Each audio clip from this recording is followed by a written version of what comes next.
ইমন চক্রবর্তী সঙ্গীতপ্রেমী বাঙালিদের কাছে নতুন প্রজন্মের একটি জনপ্রিয় নাম। নিজের কণ্ঠে সবাইকে করেছেন মুগ্ধ। জি বাংলার সারেগামাপার মাধ্যমে আরও জনপ্রিয় হন গায়িকা। সঙ্গীতের এই জনপ্রিয় মঞ্চের অন্যতম আকর্ষণ ছিলেন ইমন চক্রবর্তী, কিন্তু আর তেমনটা হচ্ছে না। বাদ গেলেন ইমন।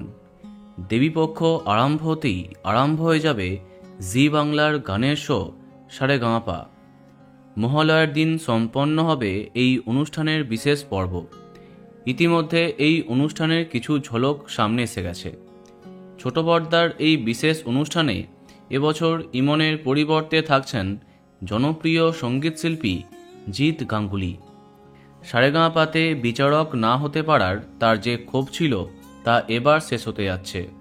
তবে শুধুমাত্র জিৎ একা নন, অনুষ্ঠানের নতুন পর্বে পাওয়া যাবে আরও 9 জন বিচারককে।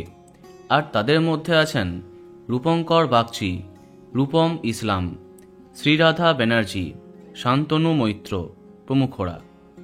এই বছর সারেগামাপা তার লেভেল আপ করছে। 9 জন বিচারকদের সন্তুষ্ট করতে পারলে তবেই মিলবে গ্র্যান্ড ফিনালের এন্ট্রি। সব নিয়ে জমজমাট সারেগামাপা। তো বন্ধুরা, এখন তোমার কি মন্তব্য কমেন্টে জানাতে পারো।